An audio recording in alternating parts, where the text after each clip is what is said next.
Mbote bisika nyonso ezwi bino pona kolanda plateau de vérité ya mokolo lelo. Toza na analyste politique moko oyo tokosolola na ye likambo etali loi article numéro 24 oyo nini Assemblée nationale eutaki koadopte concernant la loi électorale. Et puis tokolobela makambo etali immunité oyo balingi baenleve nini gouverneur ya ville ya Kinshasa concernant ba dossier oyo ezolata ye ebele itali. Mbote mwana mboka. Mbote mama. Tosepeli mingi koyamba ona plateau na biso mokolo lelo tomonaki l'Assemblée nationale eutaki koadopte article 24 sur l'organisation et le fonctionnement ya loi électorale et la commission électorale à RDC. Moi, il y a eu likanisi koki ozala. Bon, likanisi nange kozaka malamu parce que awa tozalaki awa batu nyonso président Tshisekedi azana pour s'organiser l'élection l'élection fait ça le 23 et tout le monde va télémi le piqué par je ne sais quelle mouche comme kaka élection, il faut élection. Et moi j'avais dit aux gens que s'il y a quelqu'un qui peut profiter de ces élections, c'est monsieur Félix Antoine Tshisekedi. Dans quelle mesure? Dans la mesure où sa première élection a été un peu contestée, c'était dans des circonstances que nous savons, c'était. Et il y avait des gens qui continuaient encore à réclamer sa légitimité, ceci, cela. Alors, les élections de 2023, c'est une occasion pour M. Antoine Tshisekedi, son excellence, à Koukasiko, réaffirmer pour l'accès là-bas, des tracteurs, été. Est-ce que transparence est causale parce que tout le monde qui Joseph Kabila l'air azalaki na bokonzi, c'est ni comme qui lokola organe na. Est-ce que yambala oyo transparence est causale ou bien akoluka asoktoyer nangolo lenge baleka ki basalaki. Ceux qui landaki et anonanga mama okoka kotuna mutuna na te pona ni poete na lobi kezali occasion pona ye à lever ba équivoque nyonso na ozakoloba. C'est-à-dire que occasion pour naïe à la Kisana Batou était Azali l'homme congolais politique congolais le plus populaire il y a RDC dans. Donc par conséquent ces élections ne peuvent être que libres, démocratiques et transparentes pour na ekoka kokoma na fin parce que ce que salami bongoté eko enfoncé sous les clous. Olaninga maman. Alors donc ceux qui va voter loi wana ezali pour na kolaksa ba détracteurs que Tozali na posa l'élection, tozoki na élection, il n'y a pas d'autre chemin.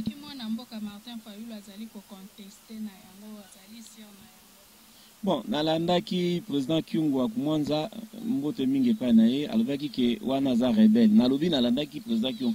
Nabite ngai Jomingo nalobi Martin Fayulu azali rebelle. Mais président Kyungu wa Kumwanza na mission Peter Chani alobi ete wana za rebelle. Alors, ngai nazali vraiment patriote à partir mon konza bongo papa bongo oya asali na bambule belé soka ebisinga mutu boza rebelle est-ce que yo soki papa o abota ya lobike kolanda mutu wana te aza rebelle o kolanda lisusu donc ngai personnellement nga Jomingo naza susu na intérêt te kolanda maloba ya rebelle zaka ka ningu mona kaka bakunda batware banani nga nazo na sens moko bongo mais pona o etali ba élection boye ba été on a prouvé maintenant la face du monde que c'était seulement Bozolinga te présent à travailler na quiétude. Il y a beaucoup qui ko sangisa makamba élection. Nous sommes en 2021, beaucoup mo lobela makamba 2023 élection. Les loyo va voter loi.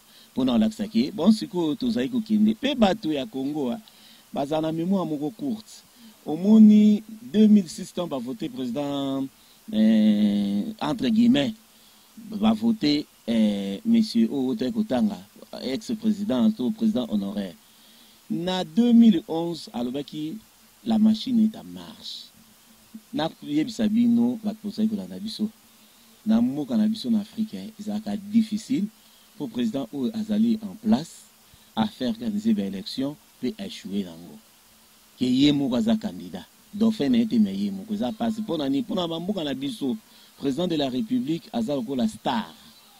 Moni batu musuba batu belé ba ko voter oh bongo yebite mama wana ezali kambolo ezali kambolo bate ezali kambolo différence na ba oyo baleka ki ezali na sens ni na sens ya que au tolo ba awa kono ceux qui président africain naza na pouvoir que à organiser l'élection, probablement, mingi ça la kaka yé moto. Oh, donc ceux qui mutu à organiser l'élection et qui va voter, abimate, a désisté. Le problème c'est que est-ce qu'il y a une majorité, est-ce que mais tant on a lobby na yo que c'est l'homme politique congolais le plus populaire. Tant on a zo lobake na ba mboka na biso président de la République, Zelana l'accent, Zelana l'accent, Zelana l'accent. Ba contesta que mosikani Joseph Kabila zaki candidat. Oh, maman, Ozolo ba des choses différentes dans le lobby. Est-ce que Félix Azaki président année passée? Non. Kabila Azaki président année passée? Non.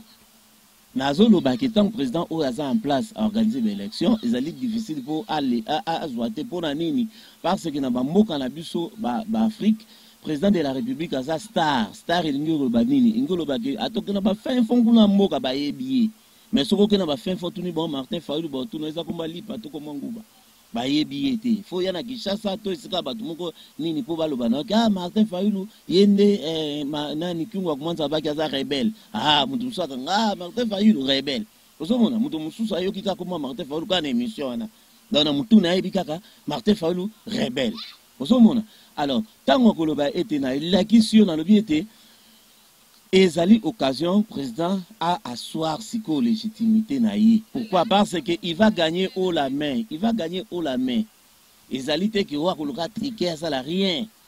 Tu comprends? Alors, donc il était de son intérêt d'abord à organiser l'élection. Donc il faut qu'on rater. Donc il faut qu'on rater. Ce qui va élection et comment va compliquer en Afrique à partir de deuxième ou troisième mandat. Attends, on a un difficile parce que la constitution est limitée à 2, il y a na 3. Mais il y a un peu que na 2, ils ont bimoko facile, ils ont tout penalty pour garder zate.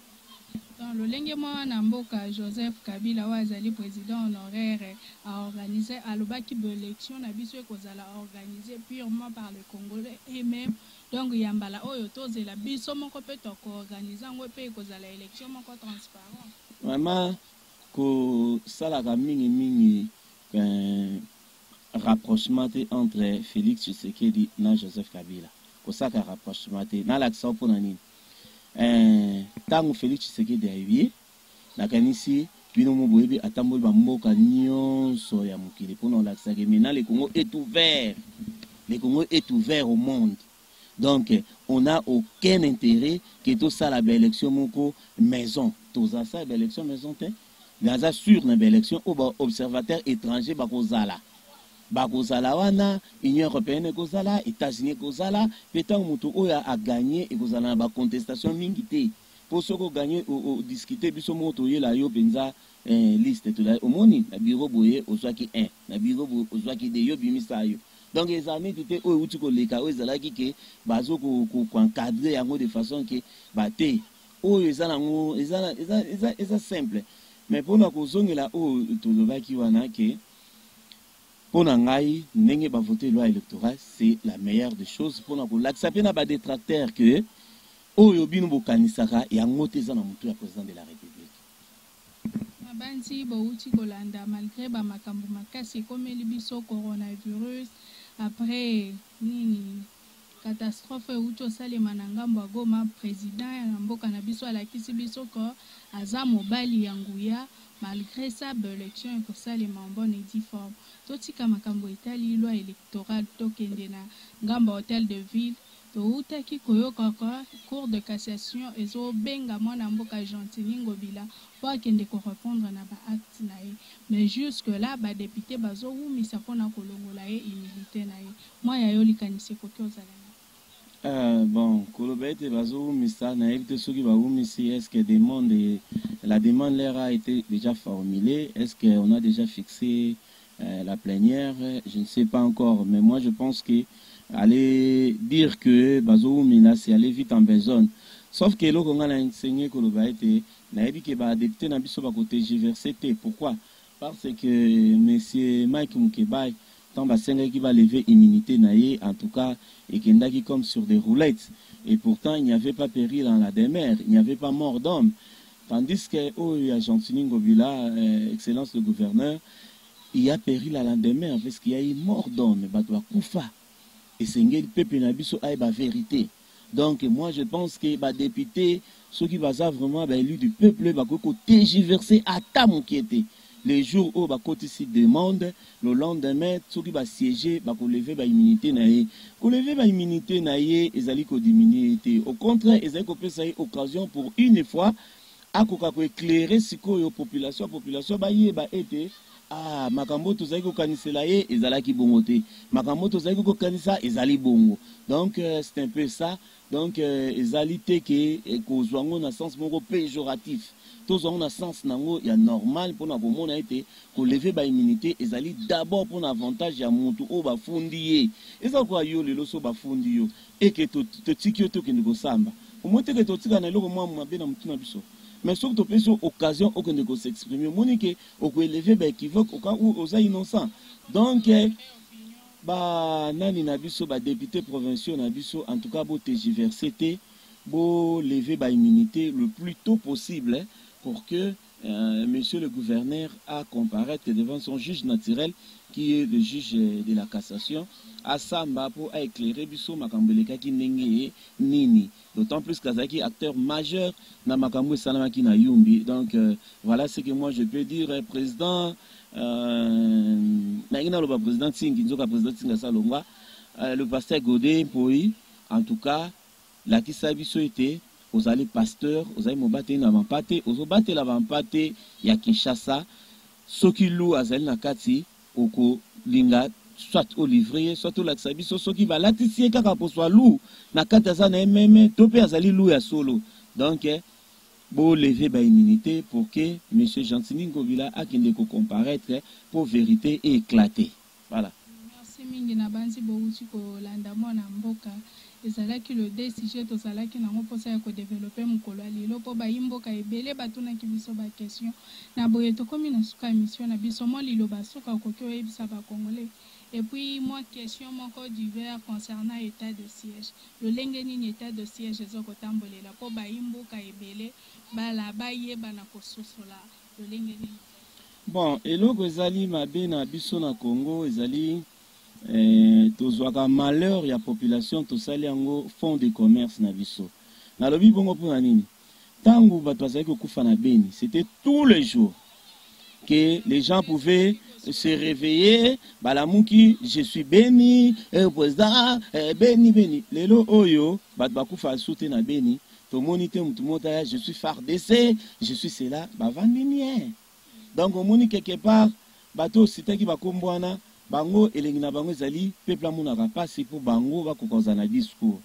Soki lelo oyo état de siège mutu nyonso azo comprendre ete bazo maltraiter ce ennemi jusqu'à son dernier retranchement et que l'ennemi va finalement il va céder. Il va céder et notre pays est vanda bien. Malheureusement volcan sous-soye Kobakisama, mais na kanisi to tolanda lelo na mkona tongo na lelo premier ministre auti ko sala point de presse puis à répondre na bagnos et puis le général militaire auti ko l'accepter kala mingi te ba école kozonga na Goma pe bazoko organiser ndenge nini bato sengeli bazonga na ba oba uta Rwanda na ba oba kendaki na bamboka pemeni. En tout cas gouvernement na biso ezo etiesko maboko son excellence Aimé Bonji, le ministre d'État, ministre des budgets, en tout cas bambote mingi tomoni musala, félicitations. Na ba ministre nyoso bakitaki kuna na kati ya Goma topesi bango félicitations. Donc pour nangai l'état de siège ezalaki vraiment panacée, ezalaki solution o esengelaki bato soki bazaki na posa kimie kota na Goma pe na Beni ça falaki bazwa. Donc la président Félix Tshisekedi azali oyo azali wana pour na population, le peuple d'abord à la kisi a pesi bon mais na bobo sanate président nangai Vital Kamerhe, malgré que ba état de santé moins difficile, mais président Vital Kamerhe a otaki pour ça la mise en place restructuration à partir na biso UNC le lo UNC ezu ba konzi lisusu ya malamu. En tout cas, la structure nyonso et comme na ba chef nango na pesi merci mingi to félicitations na secrétaire général na biso Billy Kambale pe na pesi batu nyonso bazaki na papa Eva na pesi yo félicitations na ndenge au koti quand même na kati ya gouvernement ya parti kitoko makasi bato nyonso napesi bino félicitations parti na biso UNC olinga kobosana kolobela yango ezali malamu ezali kitoko ezotambola kitoko biso mpe tozopare mpona baélection biso mpe tozopare mpona baélection wana ezali video ya kala eza video ya kala bazongisi lelo kasi yo kutana na bango nde otuna ngai motuna yo kutana na ngai mta INC je ne peux que dire que parti na ngai ezokende bien donc nazali défenseur ya baliete mais nazali défenseur ya UNC mais voilà merci mingi mwana mboka bia biso ezalaka kaka koloba soki ozosala malamu topesi yo longonya mais soki ozosala mpona baposhi na yo mpe mpona famille na yo totuna kaka question moko na nsima na yo lisolo nini ekotikalaka kobetama merci mingi